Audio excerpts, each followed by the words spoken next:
আমার যেদিন বাচ্চা হয়েছে সেদিন আমার স্বামী বিদেশ থেকে আমাকে ফোন দিয়ে বলে সে আমার সাথে আর থাকতে চায় না, সে আমাকে ডিভোর্স দিবে। আমার বিয়ে হয়েছিল 6 বছর আগে, 6 বছর বিয়ে হলো, তার সাথে আমি মনে হয় 30টা দিনে সংসার করতে পারিনি। কারণ আমার বিয়ে হয়ে যাওয়ার 4 দিন পরে সে বাহিরে চলে যায়। বাহির থেকে এসেছিল একটানা 5 বছর পরে। 5 বছর দেশে আসার পরও সে 1 মাস দেশে ছিল। দেশে থাকলে কি হবে, সে আমার সাথে মনে হয় তেমন একটা সময় কাটেনি। সে সম্পূর্ণ বন্ধু বান্ধবের সাথে বাহিরে বাহিরে ঘুরে বেড়াতো। আমার বাচ্চা কনসেপ্ট কথা শুনে সে আবার বাহিরে চলে যায়। বাহিরে যাওয়ার পর সে আমার সাথে যোগাযোগ বন্ধ করে দেয়। প্রথম দিকে অল্প অল্প কথা হলো, লাস্টের দিকে একদমই কথা হতো না। তো যেদিন আমার বাচ্চা হয়েছে সেদিন সে আমাকে ফোন দিয়ে বলে সে আমার সাথে আর সংসার করতে চায় না।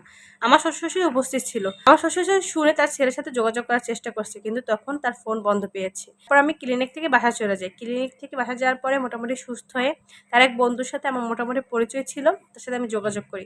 যোগাযোগ করে জানতে পারি আমার হাজবেন্ডের অন্য জায়গায় রিলেশন হয়েছে। আর সেই সম্পর্কটা ছিল আমাদের বিয়ের আগেও। সেটা আমার হাজবেন্ডের বাবা মা মানে আমার শ্বশুর জানতো না।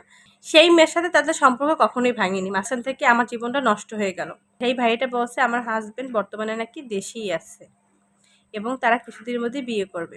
তো যেদিন আমার হাজবেন্ড বিয়ে করবে সেদিন সেই ভাইটা ফোন দিয়ে বলে আজ নাকি আমার হাজবেন্ডের বিয়ে। আমি শ্বশুরি সেই ভাইয়াটা আরো কিছু লোকজন মিলে আমার হাজবেন্ড যেখানে বিয়ে করছে সেই মেয়ের বাসায় যায়। মেয়ের বাসা যেতে দেখি খুব সুন্দর করে সাজানো। ভিতরে গিয়ে দেখি আমার হাজবেন্ড বর সেজে বসে আছে। তার আনন্দ দেখে আমি অবাক হয়ে যাই। এদিকে আমাদের এই অবস্থা, সে এত হাসি খুশি ভাবে সে বিয়ে করছে। আমাদের দেখি আমার হাজবেন্ডের মুখটা একটু হয়ে গেছে। আমি সরাসরি গিয়ে আমি হাজবেন্ডের সামনে দাঁড়াই। সে আমাকে দেখে আর কোনো কথা বলতেই পারলো না। তার হাসি হাসি মুখটা একদম অন্ধকারে ছেয়ে গেছে। এতক্ষণ ওখানে সবাই বুঝতে বাকি নেই যে আমি কে বা আমরা কারা। তারপর আমি দেখতে যাই কোন মেয়ের সাথে আমার হাজবেন্ডের বিয়ে। তারপর সেই মেয়ের কাছে যেতেই সেই মেয়ে বলে আপু আমি কিচ্ছু জানতাম না, আপনাকে যে বিয়ে করেছে না কি করেছে আমি কিচ্ছু জানতাম না, ও আমাকে কিচ্ছু বলেনি। এত কাহিনী ঘটেছে, এটা জানলে আমি ওকে জীবনেও বিয়ে করতাম না।